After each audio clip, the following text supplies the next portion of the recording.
Did you know that every year for about the last 10 years, there are about 1,000 books written on leadership and probably much more written on strategy? And yet, we continue to have problems of organizations failing, mergers and acquisitions going wrong, strategic targets not being achieved.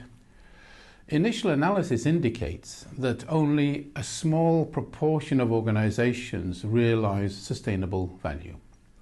And in many ways, that was the interest that I held, and that is the focus of the research that I undertook, a global study on how competitive advantage can be realized and sustainable value can be achieved. Well, we found one or two very interesting things. The first is the degree of dissension and tension and politics that exist in organizations. Did you know that 34% or more of top team members, which is the CEO, the executive directors, are divided on the mission, vision, strategy, purpose of the organization? And the reason is not because you have negative people, but because different views exist on competitive advantage. What may seem to be competitive advantage for the whole corporation in Chicago is not the perception that is held in Asia and very particularly in China. So how do executives try and realize different views on competitive advantage and realizing value and align those agendas when each of those views and ideas is actually quite logical, makes sense, based on data? Well, the second thing that we found was well over 2/3 of top teams, 66%, are unable to address the sensitive issue, and that is the critical, relevant sensitive issue. In fact, because an issue is deemed to be sensitive and concerning, what happens with many seasoned executives who are in many ways resilient, experienced, have held a number of key positions, is that they become emotionally paralyzed.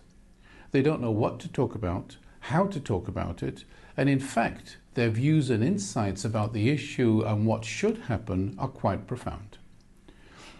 So where do boards stand on this? Well, we found a very interesting fact. If we take the UK first of all, 85% of non-executive directors could not tell you or did not know what is the competitive advantage of the firm on whose board they sit.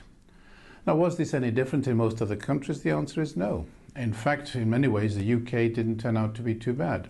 Far worse was the US, where we still have the chairman, CEO, and president as one person. So somebody running strategy and the very same person running the oversight of strategy as chairman of the board. Many of the board members are handpicked, so we don't really get the challenge and independence that is necessary. Even worse in South Africa, United Arab Emirates, and in so many other countries. Another interesting factor is who has the most clear idea on what's happening in the organization, and that is the general managers. This is the population of senior executives who have to implement the strategy, sometimes when they were not involved in the generation of that strategy. These are the people who know what will work and what will not work, and in many ways are the barometer of the organization. The general managers are in a difficult position. They are obliged to pursue a strategy that they may feel is not as accomplished as it should be, and yet their own subordinates are asking the question, why are you asking me to implement a strategy that you know will not work?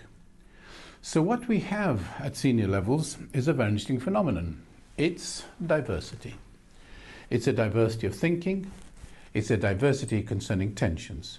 And some of the questions that we need to ask our senior leaders is, are they clear about the issues that face them and the organization? Have they discussed that? Is there a shared view on the term competitive advantage? Is there a shared view on differentiation? In other words, who are your competitors? Name them. Show me what they have better than you, or you better than them. Is there a shared view on value? What is the value that this organization provides? What's an organization? It's a set of assets. It's a set of contractual legal obligations. Why should these assets produce value? What is the purpose of a senior executive, a director? And that is to direct resources. In other words, to redirect the structuring of those assets to produce better value than before. So what is the debate on value? In fact, What is the real philosophy or corporate glue that holds the organization together to allow that debate to take place? And what did we find? We didn't find a comfortable diversity. We didn't find, if you like, a developmental diversity. What we found was a disruptive diversity, full of tension and disagreement, and in many ways, lack of dialogue, not fulfilled dialogue. What did we also find? Well, one of the most obvious things in the world. So important is engagement. How I get on your wavelength and how you get on my wavelength. But overall, the engagement that we found is damaging. And this has got nothing to do with gender or religion or different national creed. This is the nature of the work and experience of the senior executive. So we recognized from research that realizing engagement is the critical challenge for sustainable performance. But that very phenomenon, engagement, is the phenomenon that eludes so many of us. Then we looked at some of the better run companies, and they had a practice, more like an approach. It wasn't in many ways sometimes a clearly thought out approach, it was more of a distinctive approach, where 4 letters constantly repeated themselves: S, E, A, and V. S, strategy; E, engagement; A, alignment; and V, value. What was important for the better run companies is that the word strategy was not critical. It was important, but not critical. But the relationship between engagement and alignment, how people feel in the organization, and the way the organization is structured, the way the systems are put together, the way the protocols are put together, and the emotions people have towards the organization and its structures and protocols, that was the critical relationship. So we found that these 4 letters were combined in a particular way. It is S plus, but then critical is E times A, where if E is 0 and A alignment is 10 out of 10, we still end up with 0. And it was S plus E times A that delivered value.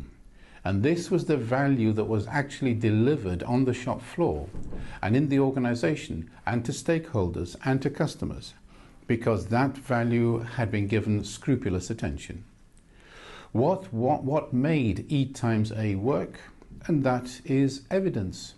Evidence is gathered on the reality of engagement, the surfacing of the uncomfortable discussions that should be had, the way the structure works or doesn't, the way the structure should work and senior management is not making it work very well, or lower management is not taking attention.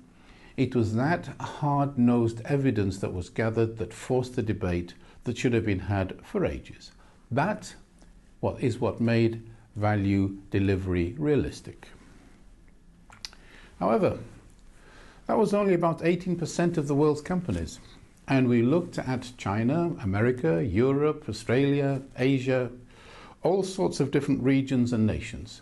And what we found for the other 82% was a very different story. And here, strategy, or S, was the key factor. So what emerged was S times E plus A equals V. Strategy times engagement plus alignment equals value. Now in this formula, if either engagement or alignment is 0, it doesn't matter that much. So if we have 10 out of 10 for strategy, and we have 10 out of 10 for alignment, and we have 0 for engagement, we have then a score of 100 that looks good. Now this particular formula is based on an instinct, and it's the instinct that came out of the Chicago School of Economics in the 1920s. And it is the Chicago School of Economics that in many ways has determined the thinking and curriculum of business schools worldwide, from America to England now to the rest of the world, including China. And here, rationalism is the most important factor. If we can rationally understand what should happen, why it should happen, and on what evidence, then we will all come together with the same point of view. Hence, strategy is critical. Hence, S times. What did experience show? That was not the case. Strategy was a guide, but not the most important factor. It was engagement. And so, with the poor practice formula, which is S times E plus A equals V, a number of working practices emerged, and that is get the strategy right, get the structure that makes the strategy work, and then cascade the message down the line. And if we have difficult people, move them out. And if we have even more difficult people, keep them in and almost force them to do what happens. In effect, get the strategy right, structure follows strategy, cascade the message down the line. A 50 to 70-year-old practice is now continually being shown to be poor practice and going wrong. Why? Because engagement is not respected. So in a sense, we have two philosophies. We have the rationalist philosophy of the Chicago School of Economics, and we have the S plus E times A philosophy, which is much older than Chicago School of Economics, and that is the contextual philosophy of Aristotle, 2,000 years plus. What did Aristotle say? You can have any bright idea, you can pursue any clever strategy you want, but if you don't understand the people, if you don't understand the environment, if you don't understand the place in which you work or where you wish to undertake your activities, then you've lost. So we have two philosophies, rationalism versus contextualism. It's interesting to see what this research showed. 18% of those executives who realized sustainable success repeatedly were contextualists. The other 82% who were exposed to boost and boom, ups and downs, those were the ones that pursued the rationalist philosophy. It was interesting to see how many of the contextualist senior executives went to business school, and that was many. So what they experienced was rationalist teaching, and then it's almost as if they had to rethink what they were taught in order to become sustainably successful. So what's sustainable success? Well, it's engagement with diversity of thinking. And that is fundamental. It's how do you integrate clever ideas, often meaningful ideas, that don't fit well, but each one of them makes sense in order to realize competitive advantage locality by locality. That requires at the corporate center a level of IQ that understands exactly what's happening across the world concerning this corporation, exactly what is the nature of the competitive advantage of the enterprise, but also its weaknesses, and then negotiate, pull together, engage with people so that they can stand above their locality, they can stand above their function and provide a corporate way forward. So the greatest tension in all this is between the corporate center and the business units. And what I hear from the 82% that are poor practice is a continuous complaint about the lack of alignment lower down from the business units. What I hear from the 18% who are very engagement oriented is a concern about themselves, that they've not understood the business units, and they need to understand what is happening in those business units in order to get the engagement and alignment that is necessary. And that's it in many ways. The Board Directors Program at Henley tries to address these issues.